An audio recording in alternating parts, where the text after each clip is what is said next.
अध्याय 8 भाग 2 बिहार को जिस नायक की जरूरत थी। जब तक 2010 के बिहार विधानसभा चुनावों की घोषणा हुई, एक बात तय हो चुकी थी। नीतीश कुमार शासन करना जानते थे। उन्हें देश भर के सर्वश्रेष्ठ मुख्यमंत्रियों में से एक माना जाता था और प्रतिष्ठित मीडिया घरानों और अंतर्राष्ट्रीय एजेंसियों ने उन्हें ढेरों पुरस्कार दिए थे। ऐसा लग रहा था कि बिहार को आखिरकार वह नेता मिल ही गया जिसका वह हकदार था। नीतीश ने हर मुद्दे, चाहे वो सामाजिक हो या आर्थिक, को एक राजनेता की कुशलता से संभाला था। हालांकि अपने पहले कार्यकाल के आखिरी साल में नीतीश बिहार के सबसे विवादास्पद और लंबे समय से चले आ रहे मुद्दों में से एक, भूमि सुधार, से निपटने के लिए संघर्ष करते दिखे। राजनीतिक हलकों में ऐसी खबरें चल रही थी कि नीतीश ने बिहार में भूमि सुधार के विवादास्पद मुद्दे को उठाने की ओर झुकाव दिखाया है। प्रस्तावित सुधारों के विवरण पर जाति और वर्ग में विभाजित बिहार में लगातार अटकलें लगाई जा रही थी। वास्तविक प्रस्ताव पूर्व नौकरशाह देवव्रत बंदोपाध्याय की एक रिपोर्ट पर आधारित थे, जिन्हें पड़ोसी पश्चिम बंगाल में सफल भूमि सुधारों का श्रेय दिया जाता है। रिपोर्ट में किसी भी प्रकार की भूमि, चाहे वो कृषि योग्य हो या गैर कृषि योग्य, के लिए 15 एकड़ की सीमा निर्धारित की गई थी। इसमें बटाईदारों को किसी न किसी प्रकार के कानूनी अधिकार प्रदान करने का प्रस्ताव था। इसमें 22 लाख एकड़ भूमि को मुक्त कराने और पुनर्वितरित करने का भी प्रस्ताव था, जो बेनामी लेन देन या ट्रस्टों और संस्थाओं को दिए गए फर्जी दान के माध्यम से बड़े भूस्वामियों के अवैध कब्जे में थी। बंदोपाध्याय ने भूमि सुधारों के लिए अपने निर्णायक तर्क में इस घटना को व्यक्त किया। बिहार का ग्रामीण इलाका दिखने में शांत है, लेकिन नीचे सुलगते अंगारे हैं, जो कभी भी जंगल की आग को भड़का सकते हैं। बटाईदार और खेतिहर मजदूर राज्य की कुल श्रम शक्ति का लगभग 40% थे। अक्सर भूस्वामियों के हाथों अन्याय सहने के कारण वे वामपंथी उग्रवादी संगठनों के लिए तैयार भर्ती के रूप में भी काम करते हैं। कई लोगों का मानना था कि भूमि सुधार से नक्सलवाद में काफी कमी आएगी। ऐसे सुधारों की चर्चाओं ने राज्य भर में संपन्न जातियों, यहां तक कि जमींदार कुर्मियों और यादवों से भी कड़ा विरोध किया। नीतीश की अपनी पार्टी इस मुद्दे पर विभाजित दिखी। हर प्रमुख दल के विचार समान थे। कोई भी खुलकर रुख अपनाकर अपनी राजनीतिक पूंजी जोखिम में नहीं डालना चाहता था। नीतीश को विधान परिषद में एक बयान जारी करना पड़ा कि उनका सुधारों को लागू करने का कोई इरादा नहीं है। हालांकि इससे तनाव कम नहीं हुआ। उनकी पार्टी के भीतर असंतुष्टों को लगा कि इससे नीतीश के प्रति शत्रुता बढ़ सकती है, जो उनके पतन का कारण बन सकती है। नीतीश के लंबे समय से विश्वासपात्र रहे ललन सिंह ने बगावत कर दी। उनके साथ महाराजगंज से पार्टी के पूर्व सांसद प्रभुनाथ सिंह और बांका से वर्तमान सांसद दिग्विजय सिंह भी शामिल हो गए। उन्होंने नीतीश को चेतावनी देते हुए कहा, हमने उन्हें पार्टी का दूल्हा बनाया और लालू को हटाकर सत्ता में आने में मदद की। अगर कुमार जनता की इच्छा के विरुद्ध जाते हैं, तो हम फिर से ऐसा कर सकते हैं। भूमि सुधार विरोधी समूहों का तर्क था कि मौजूदा बटाईदारी प्रणाली, जिसमें जमींदार बटाईदार के साथ उपज का 50-50 अनुपात में बंटवारा कर सकता था और वास्तविक जुताई बटाईदार की जिम्मेदारी थी, अतीत में अच्छी तरह से काम करती रही थी। उनका तर्क था कि इससे बटाईदार को जीविकोपार्जन में मदद मिलती थी और जमींदार का गुजारा चलता था। हालांकि नीतीश और भूमि सुधार मंत्री नरेंद्र नारायण यादव सहित उनके सभी मंत्रियों ने इस विधेयक को विधानसभा में लाने के किसी भी दावे से इनकार किया, लेकिन बाहर हुई चर्चाएं जमींदारों के बीच संदेह पैदा करने के लिए पर्याप्त थीं। कई जमींदारों ने अपने बटाईदारों को इस डर से बेदखल कर दिया कि अगर आगामी चुनावों में मजबूत नीतीश कुमार सत्ता में लौट आए तो उनकी जमीनें छीन ली जाएंगी। नीतीश सुधारों को लागू करने की किसी भी योजना से इनकार करते रहे। साथ ही उन्हें यह भी एहसास था कि हर बार ऐसा बयान देने पर वे उस दलित वोट बैंक का एक छोटा सा हिस्सा खो देंगे जिसे उन्होंने इतनी सावधानी से संजोया था। भूमि सुधार विवाद के अंततः सुलझ जाने के बाद नवंबर के चुनाव एक औपचारिकता की तरह लग रहे थे, क्योंकि जदयू भाजपा गठबंधन पहले से कहीं ज्यादा मजबूत दिखाई दे रहा था। हालांकि जून में कुछ ऐसा हुआ जिससे दोनों गठबंधन सहयोगी टूटने के कगार पर पहुंच गए। भाजपा ने जून 2010 में पटना में अपनी राष्ट्रीय कार्यकारिणी की बैठक निर्धारित की थी। इस बैठक से उसी वर्ष अक्टूबर में होने वाले आगामी चुनावों के लिए पार्टी के अभियान की शुरुआत होने की उम्मीद थी। बैठक से कुछ दिन पहले पटना में गुजरात के मुख्यमंत्री नरेंद्र मोदी का स्वागत करते हुए और कोसी बाढ़ राहत के लिए 5 करोड़ रुपए के उदार दान के लिए उन्हें धन्यवाद देते हुए पोस्टर लगाए गए थे। नीतीश, जो निस्संदेह इससे असहज थे, अपनी विकास यात्रा के अंतिम चरण के लिए उत्तर बिहार के कुछ हिस्सों का दौरा कर रहे थे, जो नवंबर के चुनावों से पहले उनकी आखिरी ऐसी यात्रा थी। उन्होंने राष्ट्रीय कार्यकारिणी की बैठक के अंतिम दिन अपने घर पर भाजपा नेताओं के लिए रात्रिभोज का आयोजन करने की योजना बनाई थी। भाजपा के प्रत्येक राष्ट्रीय कार्यकारिणी सदस्य के लिए निमंत्रण पत्र छपवाए गए थे और कहा जाता है कि नीतीश ने भोजन व्यवस्था में व्यक्तिगत रुचि ली थी। हालांकि जैसे ही अगले दिन सुबह के अखबार नीतीश के हाथों में पहुंचे, वे भड़क गए। दो प्रमुख दैनिक समाचार पत्रों, दैनिक जागरण और हिंदुस्तान ने बिहार बाढ़ राहत में योगदान के लिए नरेंद्र मोदी को धन्यवाद देते हुए पूरे पन्ने के विज्ञापन प्रकाशित किए थे, जिनमें उनकी और नीतीश की एक तस्वीर थी जिसमें वे हाथ पकड़े और हाथ ऊपर उठाए हुए थे। ये तस्वीर एनडीए की लुधियाना रैली में ली गई थी और इससे नीतीश हमेशा असहज महसूस करते थे। मोदी के विवादास्पद अतीत को देखते हुए वो उनके इतने करीब नहीं दिखना चाहते थे। नीतीश को लगा कि पूरे पन्ने के विज्ञापन न केवल अरुचिकर थे, बल्कि उनके आतिथ्य का भी मजाक उड़ा रहे थे। नीतीश ने तुरंत संजय झा, जो भाजपा के पूर्व विधायक थे और बाद में 2012 में जदयू में शामिल हो गए, से संपर्क किया और उन्हें बताया कि रात्रिभोज नहीं होगा। कर्मचारियों को उनके आवास पर लगे शामियाने को हटाने और रसोई की आग बुझाने का निर्देश दिया गया। सुशील मोदी ने नीतीश को समझाने की असफल कोशिश की। चुनाव से पहले गलत संदेश जाएगा, इससे चुनाव से पहले गलत संदेश जाएगा। हालांकि नीतीश कुछ मामलों में बेहद जिद्दी हो सकते हैं। उनका जवाब साफ और स्पष्ट था। गलत संदेश पहले ही जा चुका है। आप लोगों ने किया, मेरी जानकारी के बिना ये कैसे प्रकाशित हो सकता है? गलत संदेश तो पहले ही जा चुका है। आप लोगों ने ही तो किया है। मेरी जानकारी के बिना ये कैसे प्रकाशित हो सकता है? अगले कुछ दिन तनावपूर्ण रहे, क्योंकि नरेंद्र मोदी ने राष्ट्रीय कार्यकारिणी की बैठक में अपने बयान से नीतीश के अहंकार को और ठेस पहुंचाई। उन्होंने गुजरात और बिहार की तुलना की। गुजरात आइए और देखिए कि हमने वहां कितनी समृद्ध जगह बनाई है। नीतीश का जिक्र तो नहीं था, लेकिन उन्हें कमतर जरूर आंका जा रहा था। नीतीश ने जल्द ही घोषणा की कि उन्होंने गुजरात से मिले 5 करोड़ रुपए के चेक वापस कर दिए हैं। वरिष्ठ भाजपा नेताओं समेत कई लोगों का मानना था कि नीतीश ने हद पार कर दी है।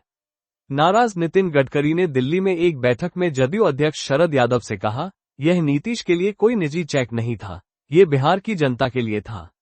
नीतीश हमारा अपमान कर रहे हैं।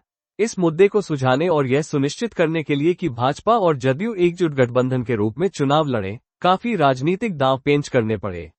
जैसे जैसे चुनाव नजदीक आते गए, 2010 के विधानसभा चुनावों के नतीजे स्पष्ट होते गए। विकास जमीनी स्तर पर दिखाई दे रहा था। बड़े शहरों के बीच सड़कें अभूतपूर्व गति से बन रही थीं। सैकड़ों गांव, जिन्होंने कभी बिजली नहीं देखी थी, अब बिजली की पहुंच में थे। बिजली कटौती की औसत संख्या में भी काफी कमी आई थी। हालांकि कानून व्यवस्था अभी भी चुनौतियों का सामना कर रही थी, लेकिन 5 साल पहले की तुलना में काफी बेहतर थी। अपहरण और जबरन वसूली उद्योग निश्चित रूप से मुश्किल दौर से गुजर रहा था। बिहारियों में पहली बार आशा की किरण जगी। नीतीश जहां भी प्रचार करने जाते, उन्हें उत्साही भीड़ उनकी बात सुनने के लिए तैयार मिलती। हल्की मुस्कान के साथ नीतीश बस इतना कहते, अगर आपने काम किया है तो कृपया हमें हमारी मजदूरी दे दीजिए। लालू प्रसाद यादव ने खुद को राजद लोजपा के मुख्यमंत्री पद के उम्मीदवार के रूप में पेश किया, जिससे चुनाव लगभग राष्ट्रपति चुनाव जैसा हो गया। हालांकि इससे मतदाताओं के लिए दोनों मुख्यमंत्री पद के उम्मीदवारों की तुलना करना आसान हो गया। एनडीए ने 243 में से 206 सीटें जीतकर भारी जीत हासिल की। राजद को केवल 22 सीटें मिली, जो अब तक का उसका सबसे खराब प्रदर्शन था। रामविलास पासवान की लोजपा, जिसने लालू प्रसाद यादव के साथ चुनाव लड़ा था, केवल 3 सीटें ही जीत पाए। लालू की पत्नी और पूर्व मुख्यमंत्री राबड़ी देवी परिवार के गढ़ राघोपुर में हार गईं। वो सोनपुर, जो उन्होंने बैकअप के तौर पर चुनी थी, जीतने में नाकाम रहीं। चुनावों ने बिहार में कांग्रेस के पुनरुत्थान की योजनाओं को भी झटका दिया। कांग्रेस का अब तक का सबसे खराब प्रदर्शन रहा। उसने 243 सीटों पर चुनाव लड़कर केवल 4 सीटें जीती। नतीजों ने न केवल बिहारियों के नई सरकार में विश्वास को दर्शाया, बल्कि नीतीश के नेतृत्व में भी, जो पहली बार मुख्यमंत्री नहीं बने थे। साधारण हितों वाले एक जमीनी व्यक्ति, नीतीश ने अपने लोगों की उम्मीदें जगाई थी। उन्होंने अपने पिछले चुनाव अभियान के दौरान किए गए ज्यादातर वादे पूरे कर दिए थे और बिहार उन्हें एक और मौका देने के लिए तैयार था। अपनी भारी जीत पर नीतीश ने कहा, ये बिहार के लिए एक नई कहानी है। मतदाताओं को नई राजनीति और पुरानी राजनीति के बीच चुनाव करना था। उन्होंने आगे बढ़ने का फैसला किया है। ये कहावत दोहराते हुए कि आशा भय पर विजय पाती है, नीतीश ने कहा। नीतीश ने अपने लिए एक ऊंचा मानक स्थापित किया है। जल्द ही उन्हें ऐसे साक्षात्कारों का सामना करना पड़ा जहां उनसे दिल्ली में एक शीर्ष पद में उनकी रुचि के बारे में पूछा गया। हालांकि उन्होंने इसे ये कहते हुए टाल दिया कि वे जमीन से जुड़े एक जमीनी राजनेता है। उनका जवाब था, बिहार की सेवा करना देश की सेवा करना है। नीतीश की राजनीतिक कुशाग्रता, नीतीश की राजनीतिक चुनौतियां उनकी प्रशासनिक चुनौतियों से कम नहीं थीं। एक ऐसे राज्य में जहां हर क्षेत्रीय दल खुद को किसी खास जाति से जोड़ता था, जैसे राजद यादवों से, लोजपा पासवानों से और झामुमो आदिवासियों से, उन्होंने कुर्मी केंद्रित पार्टी के रूप में देखे जाने से बचने के लिए हर संभव उपाय किए। बाद में भी बिहार की राजनीति में नए प्रवेशकों जैसे रालोसपा, राष्ट्रीय लोक समता पार्टी, वीआईपी, विकासशील इंसान पार्टी और हम, हिंदुस्तानी आवाम मोर्चा ने खुद को क्रमशः कुशवाहा, मल्लाह और मुसहर जैसी विशिष्ट जातियों से जोड़ना जारी रखा। नीतीश ने धीरे धीरे पार्टी के भीतर मजबूत व्यक्तित्वों के प्रभाव को कम किया, जिससे कई सत्ता केंद्रों की गुंजाइश कम हो गई। अपने पूर्ववर्तियों के विपरीत जद-यू कभी विभाजित नहीं हुआ और समता पार्टी के संस्थापक सहयोगी जॉर्ज फर्नांडीस या जद-यू के संस्थापक नेता शरद यादव जैसे प्रमुख व्यक्तियों के निष्कासन का भी कोई खास प्रभाव नहीं पड़ा। नीतीश पार्टी अध्यक्ष और विधानसभा के नेता दोनों बन गए। विडंबना यह है कि इस मामले में उन्होंने जद-यू को एक व्यक्तित्व केंद्रित पार्टी बनाने में अन्य सभी क्षेत्रीय दलों का अनुसरण किया। उन्होंने ये भी सुनिश्चित किया कि वो व्यक्तित्व स्वयं हो। नीतीश पर अक्सर उनकी पार्टी के सदस्य और मंत्री तानाशाही का आरोप लगाते थे।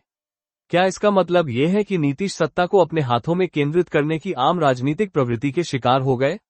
ऐसा हो भी सकता है और नहीं भी। नीतीश ने एक पार्टी के भीतर कई सत्ता केंद्रों के प्रभाव को प्रत्यक्ष रूप से देखा था, जिसकी परिणति जनता दल जैसे विभाजन के रूप में हुई, और वे अपनी सरकार के लिए इससे उत्पन्न खतरों को समझते थे।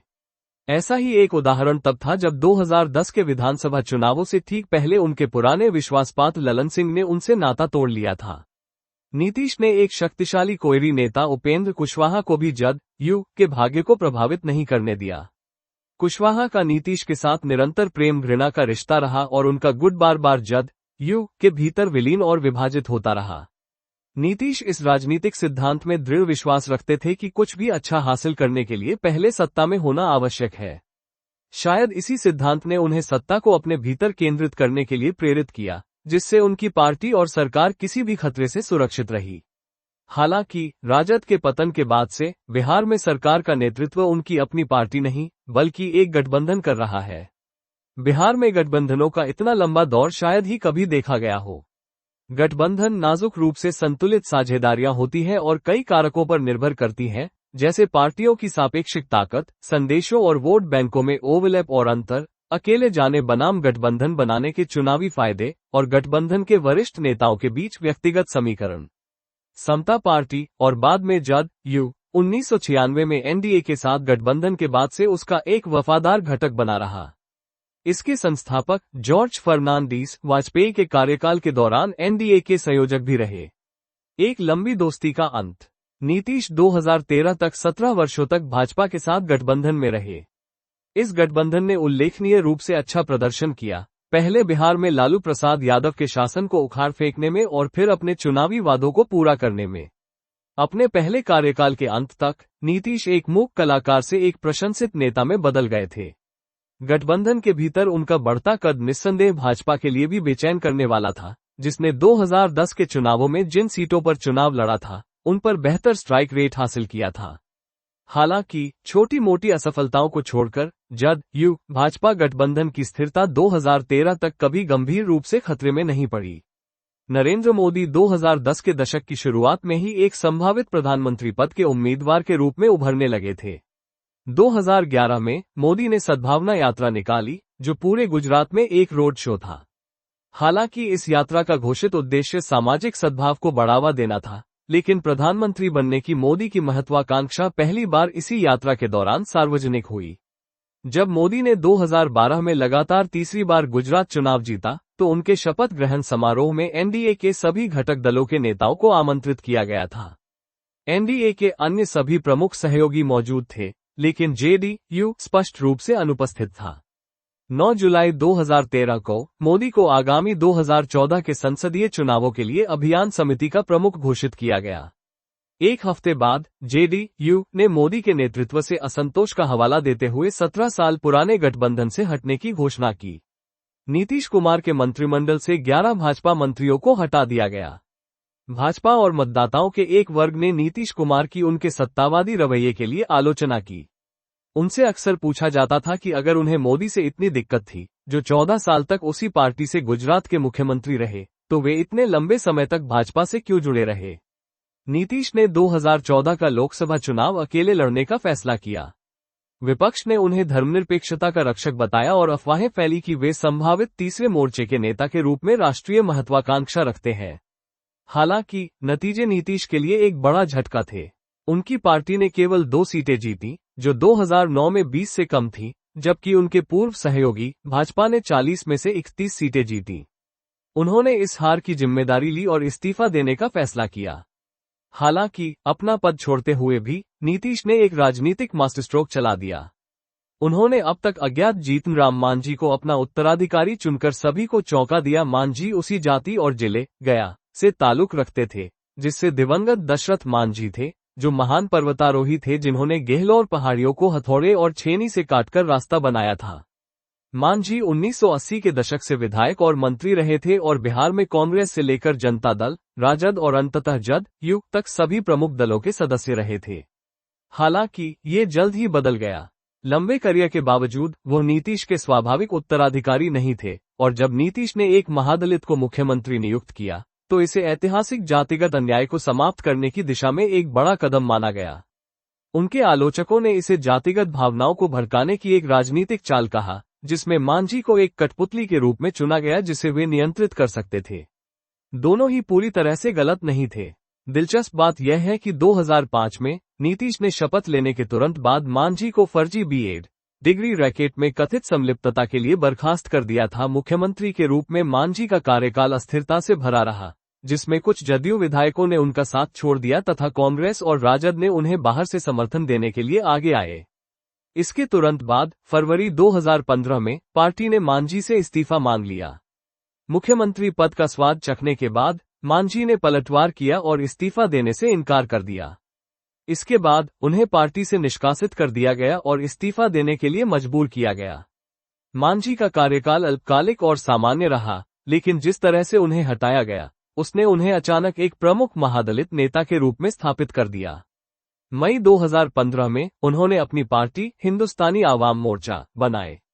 तब तक अफवाहें फैल चुकी थी कि नीतीश आगामी विधानसभा चुनावों के लिए अपने पुराने दुश्मन लालू प्रसाद यादव के साथ गठबंधन कर सकते हैं।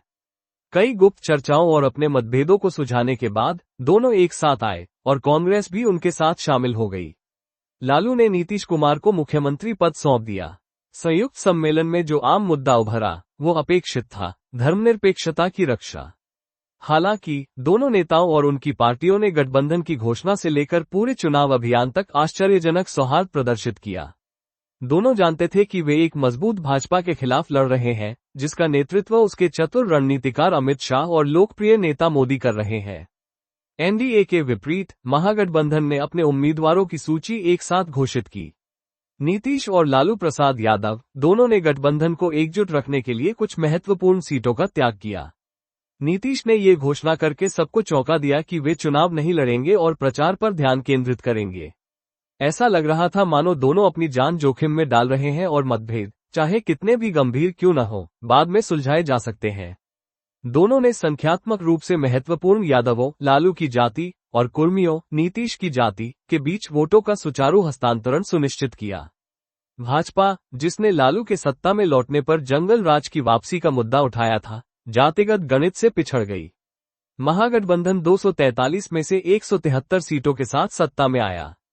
एनडीए और भाजपा का प्रदर्शन बेहद खराब रहा, उन्हें केवल 53 सीटें मिली। नीतीश कुमार ने एक सितारों से सजी रैली में मुख्यमंत्री पद की शपथ ली, जिसमें राहुल गांधी, ममता बनर्जी, अरविंद केजरीवाल और देवेगौड़ा जैसी प्रमुख हस्तियां शामिल थीं। लालू के छोटे बेटे तेजस्वी यादव ने उप मुख्यमंत्री पद की शपथ ली। शपथ ग्रहण समारोह के दौरान 2 बार लड़खड़ाने वाले लालू के बड़े बेटे तेज प्रताप को स्वास्थ्य समेत 3 अहम मंत्रालय दिए गए। मंच पर और प्रचार के दौरान सब कुछ ठीक ठाक दिखा, लेकिन नीतीश लालू की दोस्ती हमेशा की तरह खटास में बदल गई। नीतीश 20 साल से लालू के कट्टर आलोचक रहे थे, जबकि लालू हमेशा नीतीश को अपना जूनियर मानते थे। चुनाव प्रचार के दौरान भी भागलपुर में लालू द्वारा की गई एक अपमानजनक टिप्पणी से नीतीश नाराज हो गए थे। गठबंधन के गठन को लेकर लालू ने कथित तौर पर कहा था, अगर नीतीश मेरी गोद में गिर पड़े तो क्या हम उन्हें उठाकर फेंक देंगे। बाद में उन्होंने स्पष्ट किया कि उन्होंने गोद अर्थात गोद का इस्तेमाल किया था, न कि गोड़ अर्थात पैर। नीतीश इससे असहमत थे और उन्होंने जदयू अध्यक्ष शरद यादव के जरिए अपनी नाराजगी जाहिर की। हालांकि इसके बाद लालू खुद ऐसे विवादास्पद बयान देने से बचते रहे, लेकिन उनके सहयोगी किसी न किसी तरह नीतीश पर हमला करते रहे। यह अंदाजा लगाना मुश्किल नहीं था कि वे किसके इशारे पर काम कर रहे थे। कथित तौर पर राजद के कुछ नेता इस बात से नाखुश थे कि गठबंधन में कनिष्ठ सहयोगी होने के बावजूद नीतीश शीर्ष पद पर बने रहे। चुनावों में जदयू ने 71 सीटें जीती थीं, जबकि राजद को 80 सीटें मिली थीं। जनवरी 2016 में लालू के पुराने विश्वासपात्र रघुवंश प्रसाद सिंह ने राज्य में बिगड़ती कानून व्यवस्था के लिए नीतीश की तीखी आलोचना की थी। कुछ महीने बाद सितंबर 2016 में शहाबुद्दीन जेल से बाहर आए और उन्होंने नीतीश पर हमला करने में कोई कसर नहीं छोड़ी। उन्होंने कहा, हमारे नेता लालू है, नीतीश जी परिस्थितियों के मुख्यमंत्री है। नीतीश को उम्मीद थी कि लालू उनके समर्थन में कुछ कहेंगे या कम से कम अपने पार्टी कार्यकर्ताओं को ऐसे बयान देने से रोकेंगे, लेकिन ऐसा कुछ नहीं हुआ। दरअसल लालू अक्सर यूं ही कह देते थे कि वे और नीतीश बूढ़े हो चुके हैं और उन्हें रिटायर होकर युवाओं को कमान सौंप देनी चाहिए। ये स्पष्ट था कि युवा से उनका आशय किससे था, उनके छोटे बेटे तेजस्वी से। नीतीश को ये भी खबरें मिली कि लालू बिहार के वरिष्ठ अधिकारियों से सीधे बात कर रहे थे और उन्हें निर्देश दे रहे थे। ये भी बताया गया कि लालू ने वरिष्ठ अधिकारियों को अपने आवास पर बुलाया और उनके साथ बैठकें की। नीतीश ने शासन में इस तरह के हस्तक्षेप का विरोध किया। हालांकि वे लालू को इतने लंबे समय से जानते थे कि उन्हें पता था कि इस तरह की आपत्तियां उन्हें रोक नहीं पाएंगी। इस असहजता के कारण सरकार चलाना मुश्किल हो गया था, इसलिए नीतीश धीरे धीरे विरोधी खेमे की ओर बढ़ने लगे। उन्होंने 2016 में अपनी पार्टी से नाता तोड़कर नोटबंदी और उरी सर्जिकल स्ट्राइक के लिए मोदी की सार्वजनिक रूप से प्रशंसा की। मोदी ने भी नीतीश को उनके समर्थन के लिए धन्यवाद दिया। मुख्यमंत्री और प्रधानमंत्री के बीच सामान्य सौहार्द तब स्पष्ट हुआ जब उन्होंने जनवरी 2017 में पटना में गुरु गोविंद सिंह की 350वीं जयंती के उपलक्ष्य में आयोजित एक समारोह में मंच साझा किया। वे एक दूसरे की प्रशंसा करते नहीं थकते थे। कलह के अंतिम संकेत तब स्पष्ट हुए जब नीतीश ने राष्ट्रपति चुनाव में एनडीए उम्मीदवार रामनाथ कोविंद का समर्थन करने के लिए विपक्ष से नाता तोड़ लिया। इस बीच राजद की ओर से नीतीश पर हमले जारी रहे, जिसने कांग्रेस के शीर्ष नेताओं के प्रति अपनी नाराजगी व्यक्त की। नीतीश असहज तो थे, लेकिन वे एनडीए में वापस लौटकर अपनी अक्षमता नहीं दिखाना चाहते थे, जिसका उन्होंने कुछ साल पहले ही कड़ा विरोध किया था। उन्हें एक बेहतरीन मौका तब मिला जब उनके उप मुख्यमंत्री तेजस्वी यादव पर भ्रष्टाचार के आरोप लगे। उन्होंने उनसे इस्तीफा देने या अपने खिलाफ लगे आरोपों से इनकार करने को कहा। नीतीश ने इसे भ्रष्टाचार के मुद्दे पर अपनी अडिग छवि को बचाने वाला कदम माना। हालांकि लालू प्रसाद यादव ने किसी भी विकल्प को स्वीकार नहीं किया। कई दिनों की चेतावनियों और प्रतिवादों के बाद नीतीश ने अंततः 26 जुलाई 2017 को बिहार के मुख्यमंत्री पद से इस्तीफा दे दिया। उन्होंने अपने इस्तीफे के बारे में कहा, जब से राजद नेताओं पर भ्रष्टाचार के आरोप लगे हैं, हम उनसे कम से कम उन आरोपों पर स्पष्टीकरण देने के लिए कह रहे हैं। हमने तेजस्वी से भी मुलाकात की और उनसे बनाई जा रही छवि पर स्पष्टीकरण देने को कहा, लेकिन ऐसा नहीं हुआ। स्थिति इतनी बिगड़ गई है कि मेरे लिए काम करना मुश्किल हो गया है। हमने गठबंधन धर्म का पालन किया और इसे बचाने की कोशिश की, लेकिन अब मेरी अंतरात्मा मुझे आगे बढ़ने की इजाजत नहीं देती। प्रधानमंत्री मोदी ने नीतीश को उनके फैसले पर बधाई देने में देर नहीं लगाई। भाजपा ने भी तुरंत नीतीश को अपने विधायकों का समर्थन देने की पेशकश की। नीतीश ने अगले दिन बिहार के 22वें मुख्यमंत्री के रूप में शपथ ली। अब फर्क बस इतना था कि विधानसभा में उनके सहयोगी और विपक्ष ने अपनी जगह बदल ली थी। पलटू राम राजद से नाता तोड़कर एनडीए में वापसी करने वाले नीतीश को पलटू राम, एक ऐसा व्यक्ति जो अपना रुख बदलने में जरा भी हिचकिचाता नहीं, और कुर्सी कुमार, अपने पद पर बने रहने के लिए कुछ भी करने को तैयार, जैसे उपनाम दिए गए। लालू ने नीतीश पर पलटवार करते हुए कहा, नीतीश सांप है। जैसे सांप अपनी केचुली उतार देता है, वैसे ही नीतीश भी हर 2 साल में अपनी केचुली उतारकर नई केचुली पहन लेते हैं। क्या किसी को इसमें शक है? ऐसा लग रहा था कि नीतीश ने अपने कट्टर प्रतिद्वंद्वी राजद के साथ गठबंधन करके बहुत बड़ी गलती कर दी है और अपने स्वाभाविक गठबंधन एनडीए में वापस आ गए हैं। हालांकि एक रहस्यमयी व्यक्ति नीतीश ने अगस्त 2022 में एनडीए से राजद में वापस आकर सभी को फिर से चौंका दिया। 8 साल से भी कम समय में नीतीश 3 बार पाला बदल चुके हैं, भाजपा से राजद में, फिर वापस भाजपा में और फिर वापस राजद में। नीतीश ने आरोप लगाया कि भाजपा लगातार उनकी पार्टी को कमजोर करने की कोशिश कर रही है। जेडीयू अध्यक्ष ललन सिंह ने कहा कि भाजपा ने उनके नेता नीतीश कुमार का कई मौकों पर अपमान किया है और अब वो इसे बर्दाश्त नहीं कर सकते। हालांकि नीतीश इस बदलाव के बारे में उतनी जोरदार बात करने से बचते रहे जितनी पिछली बार उन्होंने राजद से भाजपा में जाने के बारे में कही थी। वो कम विश्वसनीय लग रहे थे और उनके इंटरनेट मीम्स ज्यादा कठोर थे। यहां तक कि नीतीश के करीबी सहयोगी भी उनके बार बार बिल्कुल विपरीत ध्रुवों की ओर रुख करने के सवालों का जवाब देने से बचते रहे। 2020 के विधानसभा चुनावों के दौरान नीतीश थके हुए और जल्दी चिढ़ने वाले लग रहे थे। जब उन्होंने मुख्यमंत्री के रूप में सेवा करने का एक आखिरी मौका मांगा तो ऐसा लगा जैसे वह अपनी पूरी क्षमता से राज्य की सेवा करने के बाद सम्मानपूर्वक सेवानिवृत्त होना चाहते हैं। हालांकि 2022 के बदलाव के साथ नीतीश खोए हुए लग रहे थे, एक ऐसी चीज को थामे रखने की कोशिश कर रहे थे जो तेजी से उनके हाथों से अगली पीढ़ी के हाथों में जा रही थी। ऐसा लग रहा था जैसे नीतीश सेवानिवृत्त होने से पहले बहुत कुछ हासिल करना चाहते थे। वह अपने कार्यकाल के बाद जेडीयू का भविष्य सुरक्षित करना चाहते थे और वह बिहार में अपना प्रभाव बनाए रखते हुए मोदी को शीर्ष पद के लिए चुनौती देना चाहते थे। आगे की ओर 17 वर्षों से भी अधिक समय तक बिहार का नेतृत्व करने के बाद नीतीश ने निस्संदेह खुद को एक अच्छे प्रशासक और राजनेता के रूप में स्थापित किया है। उन्होंने अपने कुछ मूल सिद्धांतों से समझौता किए बिना बिहार का नेतृत्व सुनिश्चित करने के लिए हर संभव प्रयास किया है। ये मूल सिद्धांत क्या है, यह अटकलों का विषय रहा है। जब नीतीश ने पहली बार सत्ता में आने के लिए भाजपा से हाथ मिलाया था, तब उन्होंने कहा था कि वे भ्रष्टाचार से समझौता नहीं करेंगे। उन्होंने शपथ ग्रहण के कुछ ही घंटों बाद अपने मंत्री जीतन राम मांझी से इस्तीफा मांग लिया, क्योंकि उन पर फर्जी बीएड घोटाले में आरोप लगे थे, जिससे उनकी प्रतिबद्धता उजागर हुई। हालांकि नीतीश ने न केवल समझौता किया, बल्कि 2015 के चुनावों से पहले लालू की राजद, जिस पार्टी को उन्होंने जीवन भर भ्रष्टाचार का प्रतीक बताया था, के साथ गठबंधन भी कर लिया। वो 2022 में भी चुप रहे जब उनसे राजद और उसके उत्तराधिकारी तेजस्वी यादव के साथ उनके पुनर्गठबंधन के बारे में पूछा गया, एक ऐसा संबंध जिसे उन्होंने पहले तेजस्वी के खिलाफ भ्रष्टाचार के आरोपों के कारण तोड़ दिया था। नरेंद्र मोदी को प्रधानमंत्री पद का उम्मीदवार बनाए जाने के बाद जब नीतीश कुमार ने एनडीए छोड़ा तो उन्होंने घोषणा की कि वे अपनी धर्मनिरपेक्ष साख से समझौता नहीं करेंगे। हालांकि वे 17 वर्षों तक उसी गठबंधन का हिस्सा रहे थे, जबकि मोदी गुजरात के मुख्यमंत्री और पार्टी के अन्य महत्वपूर्ण पदों पर आसीन थे। अपने चिर प्रतिद्वंद्वी लालू प्रसाद यादव के साथ उनके गठबंधन को कई लोगों ने सिद्धांतों के पालन के बजाय एक चतुर राजनीतिक कदम माना। महागठबंधन के कार्यकाल के दौरान शहाबुद्दीन की रिहाई ने अपराधियों के प्रति नर्म रुख न अपनाने की नीतीश कुमार की प्रतिष्ठा को भी धूमिल किया। जेल से रिहा होने के बाद शहाबुद्दीन ने भागलपुर से अपने गृहनगर सीवान तक 600 कारों के काफिले में यात्रा करके अपनी शक्ति का प्रदर्शन किया। नीतीश अपने करीबी लोगों के लिए भी एक पहेली है। उन्हें एक सख्त कार्यपालक और मेहनती व प्रतिभाशाली लोगों की कद्र करने वाले व्यक्ति के रूप में जाना जाता है। हालांकि नीतीश किसी पर अत्यधिक निर्भर नहीं है। ये तब स्पष्ट हो गया जब नीतीश ने अभयानंद को बिहार में कानून व्यवस्था बनाए रखने के उनके प्रमुख पद से हटा दिया, क्योंकि वे तत्कालीन डीजीपी के साथ मतभेदों को सुलझाने में असमर्थ थे। जनवरी 2020 में नीतीश द्वारा चुनावी रणनीतिकार प्रशांत किशोर से दूरी बनाने के बारे में भी यही कहा जा सकता है, जब ऐसा लग रहा था कि किशोर पार्टी में अपनी भूमिका से बाहर हो गए हैं।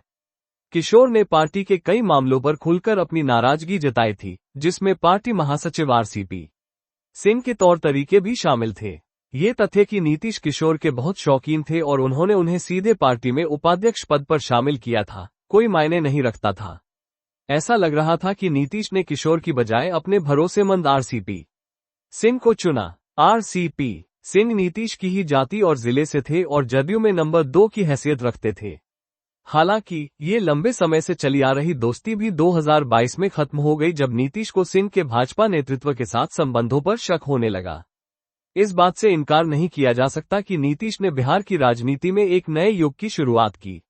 हालांकि ये बहस का विषय है कि क्या नीतीश ने वह हासिल किया जो उन्होंने करने का लक्ष्य रखा था, या वो जो लोगों को उनसे उम्मीद थी, खासकर एक शानदार पहले कार्यकाल के बाद। न केवल राजनीतिक फैसले बल्कि नीतीश के कुछ प्रशासनिक फैसले भी व्यापक सार्वजनिक जांच और आलोचना का विषय रहे हैं। 2016 से बिहार में शराब की बिक्री और खपत पर पूर्ण प्रतिबंध ऐसा ही एक फैसला है।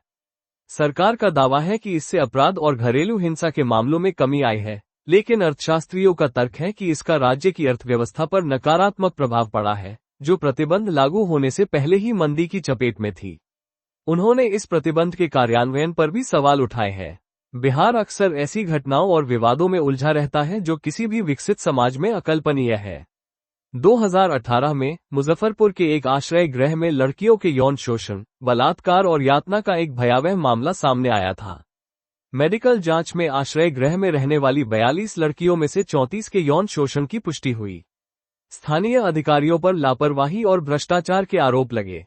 नीतीश कुमार की सरकार को इसमें शामिल लोगों के खिलाफ तत्काल कार्रवाई करने में विफल रहने और कमजोर बच्चों की सुरक्षा में विफल रहने के लिए आलोचना का सामना करना पड़ा। जून 2019 में मुजफ्फरपुर में एक्यूट इंसेफेलाइटिस सिंड्रोम (AES) के रूप में एक स्वास्थ्य आपातकाल देखा गया, जिसके परिणामस्वरूप 150 से ज्यादा बच्चों की मौत हो गई। इस आपातकाल से निपटने के तरीके को लेकर नीतीश कुमार सरकार को कड़ी आलोचना का सामना करना पड़ा। कोविड-19 महामारी के चरम पर देश के विभिन्न कोनों से सैकड़ों किलोमीटर पैदल चलकर बिहार स्थित अपने घरों की ओर जा रहे अनगिनत प्रवासी मजदूरों के दृश्य ने राज्य में प्रवासन और बेरोजगारी की प्रमुख समस्याओं को उजागर किया।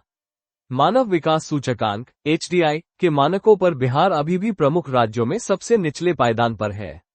बिहार में बड़े पैमाने पर नकल की तस्वीरें और वीडियो सोशल मीडिया पर लगातार सामने आ रहे हैं, जिससे शिक्षा की गुणवत्ता और परीक्षा प्रक्रिया की निष्पक्षता पर चिंताएं बढ़ रही हैं। हर साल आने वाली बाढ़ उत्तर बिहार के बड़े हिस्से को तबाह कर देती है, और राहत कार्यों को प्रभावित करने वाले भ्रष्टाचार के आरोप भी सुर्खियां बनते हैं।